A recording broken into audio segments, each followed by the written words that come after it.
Just a little bit about me. My name's Ellie. I've just finished a master's degree at the University of Durham. I'm a first-year PhD student at Durham University. I'm working on supermolecular materials chemistry in the STEAD group. I've been working with Proctor and Gamble, who are like a big cosmetics company. And I've been looking into skincare. A lot of my work is lab-based, so I go into the lab pretty much on a daily basis and set up some experiments that I've previously designed and pretty much hope they work. If they do, yay, great. If not, then back to the drawing board and figure out why something didn't work and try something else. So my master's has been a master's by research. So I've been developing a new tool that allows you to visualize collagen throughout the cell. So it's quite like microscopy, cell culture based.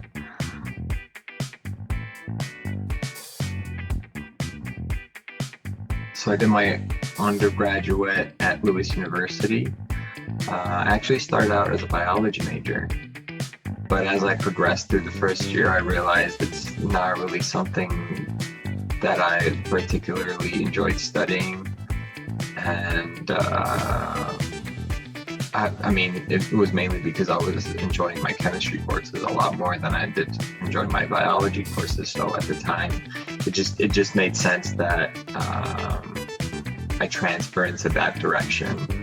So after my first year, I changed my major into chemistry, and I graduated with a chemistry degree. So it's honestly kind of just been a combination of different lucky factors that have all come together for me to come into this area of research. So as an undergrad, I basically had no experience of research at all. And I finished the third year of my degree and I was like, oh, what do I do now? Other work that I need to do includes reading and writing. So reading scientific articles, for example, or books just to expand my knowledge on some general topics or ideas.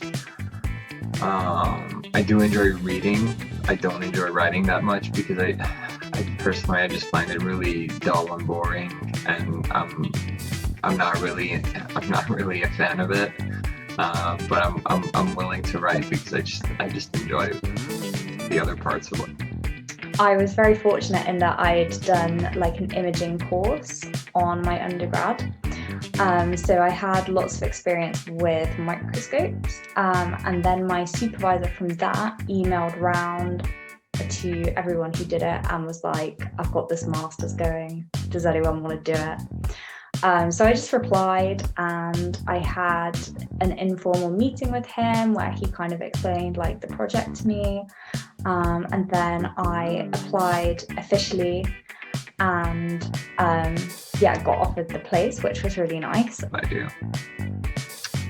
And then I did my master's here at Durham University, again in the STEAD group, and I was fortunate enough to stay on for the PhD as well. In terms of future work, what I would like to pursue, I really don't know. It's a very good question that I don't have the answer to. I guess it helps that at the moment academia isn't something that I would like to stay in, to be honest. So I don't think I will be pursuing that, but it's still difficult to say. I'm kind of a spontaneous person, and I like to work on what I enjoy doing, and if honestly whatever offers come, I'll just pick the one I would enjoy the most and do that.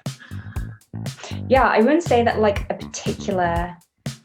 I've been particularly drawn into it, or I particularly tried to get into it. I think I was just kind of in the right place at the right time.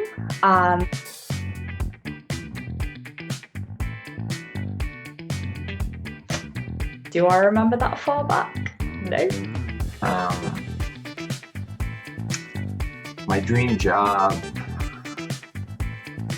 I think, well, when I was in primary school, I really wanted to open a pet shop, but I don't think that counts.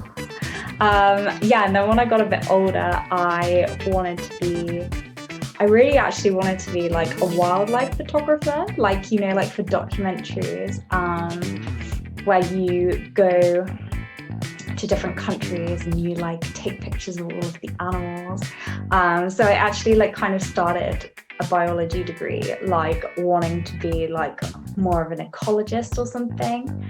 I don't really remember having a dream job. I mean, as a kid or like at the end of middle school or in high school, I wanted to become a doctor, but that was mainly because both of my parents are doctors, so I idolized them. So I think that was partly why I went into biology as well. But it just didn't work out, and I'm happy it didn't, because I'm super stoked where I am right now, and I'm really interested in the research that I'm doing, and I think that's the most important part as well. Yeah.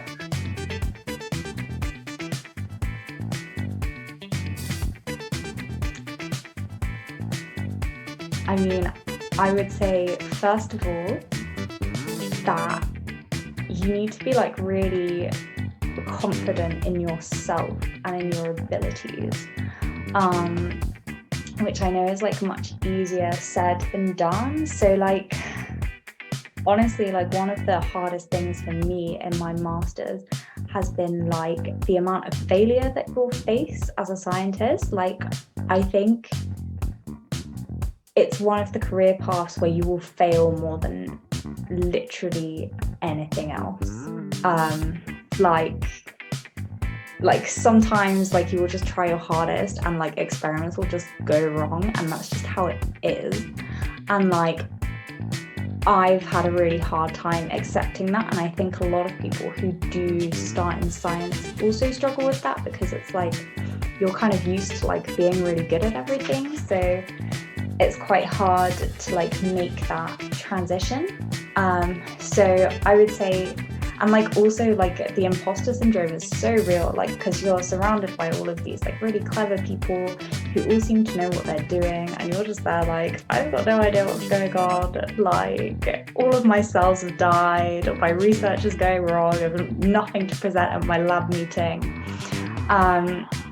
So I think like my biggest piece of advice would just be to like be confident in yourself, accept that sometimes things will go wrong, and that's okay, and just like keep powering through, because when stuff goes right, like it's the most amazing feeling ever, and it's like better than any other career path. So yeah, just power through, friends, you'll be fine. And the advice I would give to a young person starting out in science, or well, pretty much, I think this can expand to everything else. I would just say, from my own experience, just enjoy what you're doing. If you're not having fun doing something, if you're miserable, then look for other options that might offer a better way out. I don't know if that makes sense. But yeah, just. But I mean, it goes without saying that in every job there are particular things that you won't enjoy doing. For example, I mean, writing is something that I just don't like doing, but as I said, I'm willing to make that sacrifice because I do enjoy everything else that I do. I do enjoy the working with the people that I work with.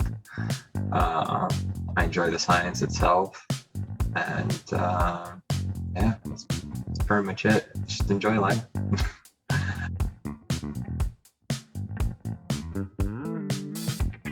Describe your research in less than 10 single-syllable words. Describe work in 10 single-syllable words.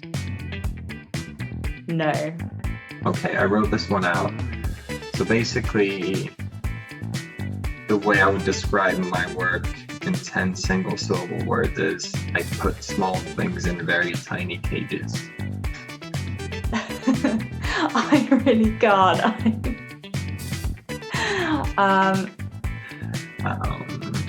That doesn't make any sense, and I guess it's not really supposed to. But once I get in, but yeah, oh well. I'll leave it at that. No, I can't. This is dumb.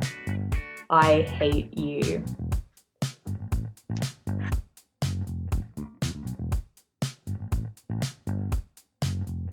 My favourite piece of lab equipment would be the Zeiss 880 laser scanning confocal microscope.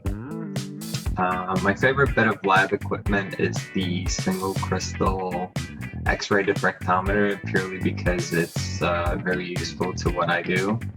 It's got to be. So this is it's like a microscope, but it's nothing like the kinds of microscopes that you probably will have used at school, which are like this tool. It's like huge. It's like the size of, I don't know, like a cupboard. And it's like a really advanced kind of light microscope, so it uses a laser instead of regular light.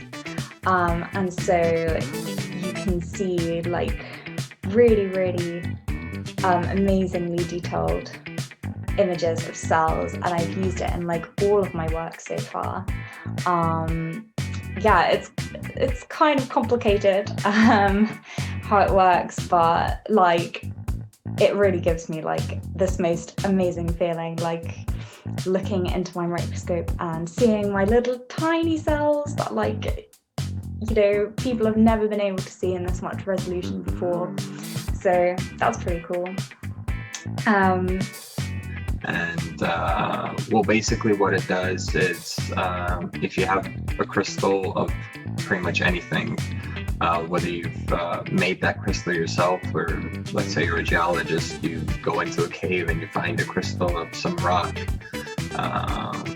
you can take a tiny crystal of whatever material you have, you put it on the diffractometer, and it shines a lot of X-rays onto that crystal, and the way those X-rays diffract from that material can help you to, or can determine, or you can use those diffracted X-rays to determine what is actually your material. So what structure it has, what it's made out of. Yeah, it's a very useful technique, and honestly, without it, my research would be impossible. So it's definitely my favorite bit of equipment.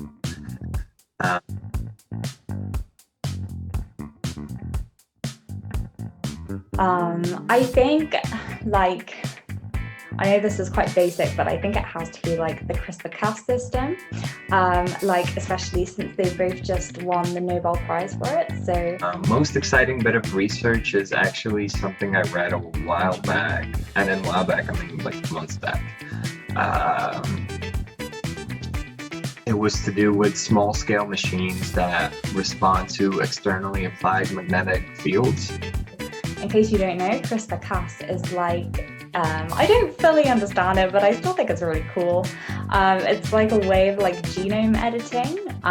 So you can basically like look into the genome and like alter bits and pieces and like change things if you want to change them. And I just think like, wow, what an amazing thing to have discovered, and like it's going to have such a big impact on like the whole field of biology. And like going forward, like, yeah, it's absolutely incredible. Like hats off to them for discovering it. Yeah. So basically you can have a very tiny machine on, it was like maybe even like on a nanometer scale, maybe just millimeter scale. Micrometer scale, I'm sorry. I can't remember exactly what the scale was, but basically they're very small scale machines that can, I think the most widespread application is like biomedical applications. So you can use those machines to put them in your body And those machines can include different drugs, for example, and you can then apply external magnetic fields to guide those machines to particular areas of your body, and then use different stimuli to make those machines release the drug into that place, whether you have cancer there or whether just something hurts, whatever application it is. So yeah, I think that's it.